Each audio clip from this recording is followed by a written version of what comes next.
What's going on, my dudes? This is Mr. Gardner, and this is Math Time with Mr. G. Today we're going to do exponential functions. So what happens when it's growing very, very quickly?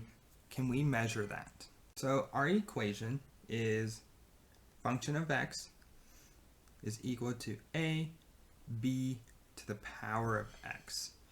So what does each one of these mean? F of x just means our finished amount. And so the way to view this is I put money in an investment. After so many days, how much money will I earn? A is our initial amount. So how much money did we start with? B is known as our constant ratio. Some textbooks might call it your growth rate. And that just means how fast is the money growing? Is money is growing at 20%? It's doubling. How fast is it growing? And then our last one, x, is time. How long has it been? There are only two rules when it comes to using this. We cannot have a equal to 0, and that makes sense because when we go into an investment firm and we say, hey, we'd like to invest in your company and we'd like to invest $0, they're going to tell you to leave. So it has to be bigger than 0, and our growth rate has to be bigger than 1.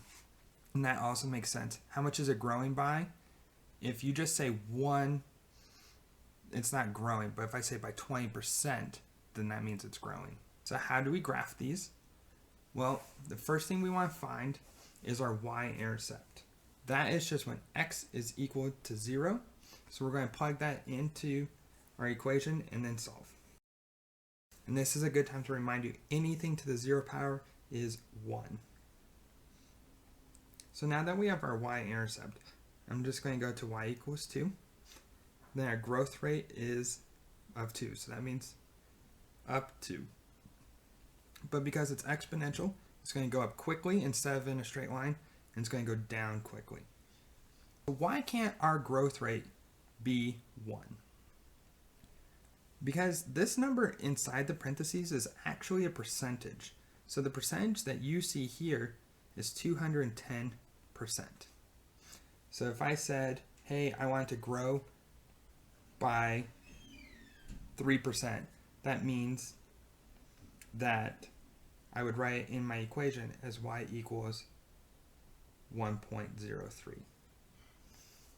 So what this equation here says, I had 2 people and they were growing by 210% each year, or pretty close to doubling each year. So if it was just 1, that means keep everything the exact same, 100%, no growth, status quo.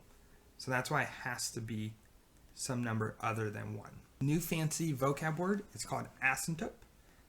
And an asymptote just means how close can we get to a wall.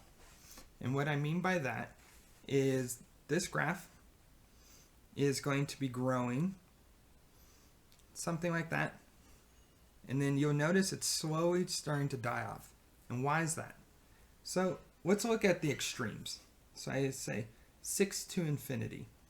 Well, that's just going to equal infinity. But if I say 6 to negative infinity, I don't have negative exponents, so it's going to be 1 over 6 to infinity, which is going to be 1 to infinity, and 1 divided by infinity is going to get really close to 0. But it's never going to get perfectly to 0. Even though this is a really large number, it's never going to be perfectly 0. So an asymptote is the wall in which it gets really, really, really close to, but never touches.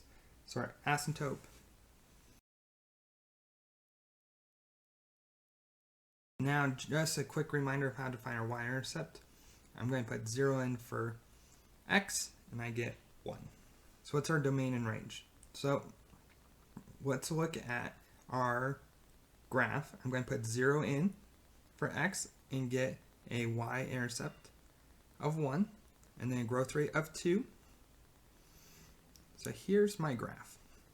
My asymptote, I put in infinity, and it's going to go to infinity. So that's not an asymptote because eventually it might actually reach infinity. But then let's look at negative infinity. That got us to 0. So that means my domain is how far left and right. It's forever going to go left, forever going to go right. So all real numbers. And then my range is it's going to get really, really close to 0, but never touch, and get really, really close to infinity, but never touch. All right, if you guys have any questions, hit me up in the comments section. But other than that, be kind to each other, ask lots of questions, and think deeply.